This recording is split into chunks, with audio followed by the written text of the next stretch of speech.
Hello, everyone. My name is Megan Ellsworth here at MetalCoffeeShop.com. I am back again with my friend Erik from Orca Roofing, and we're talking about the July influencer question today. And that is more contractors are looking to get into metal. What is your advice for adding metal construction to a contracting business? So take it away, Erik. All right, great. Are we going to do our typical format of a bunch of questions, or do you want me to just free form all of the different things to consider when it comes to getting into metal? Let's go freeform. What's some of your top tips and why people should add it to their business? Okay, sure. So I will give you some tips. I will also give you some warnings and some advice that should be heeded when a roofing contractor is looking to expand beyond the standard asphalt shingles roof, which is what is just the staple of every roofing contractor here in North America, and looking to get into standing seam metal. So the first thing that I would like to point out is standing seam metal does take quite a bit more of expertise and training. Um, so one mistake that we see often is a roofing contractor. They have a great shingles crew, and they take them and they shoehorn them into being their metal crew, and that's when we see things go wrong. It is a very different type of trade. There's some overlap, of course. There's still the same roofing concepts when it comes to lapping and making sure the water stays out of the roof, and making sure that the roof is watertight after dry in. But there's a lot of different aspects of a standing seam metal roof compared to asphalt shingle roofs that you kind of just need a specialist who is comfortable working with sheet metal to be able to install a roof that doesn't leak and that looks good. And then besides just the expertise and training for the crew, it's a lot more work for the estimators, the owners, the anyone on the office side as well.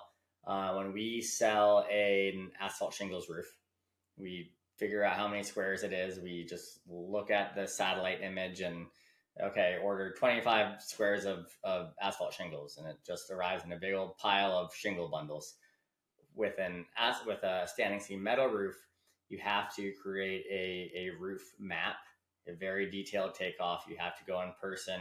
You have to measure every single panel, every single valley, every single hip, and you're really building and putting together a custom roof package for every single standing seam metal roof that you install.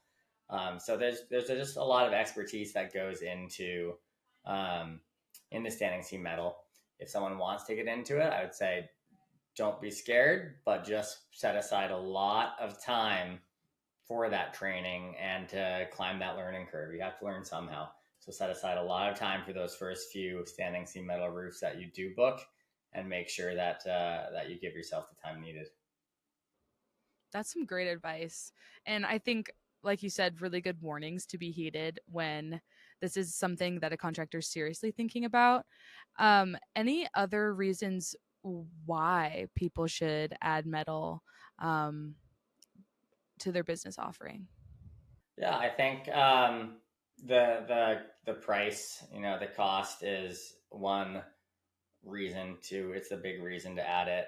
I know a lot of roofing contractors would like to be able to move more upmarket with their offerings in certain neighborhoods with for certain consumers. It's very hard to sell them an asphalt shingle roof. They want the more premium option. They want the standing seam metal roof. Or what we see very often is they plan on installing solar panels on their roof. There's no better roof for solar panels than standing seam metal. With asphalt shingles, you have to drill into that roof deck and caulk around it and seal it in, and we've seen solar installs create a mess of an otherwise perfectly good asphalt shingles roof. Whereas with standing seam metal, we have these nice ribs running down. The solar panels just clip right onto them. You don't have to drill through the metal panels. It's a very clean system. It's the best roofing system to add solar panels to. So if you're trying to sell a roof to a consumer that is interested in adding solar or wants to have some premium options, kind of have to add metal to your staple, or you end up leaving behind all of those higher end customers.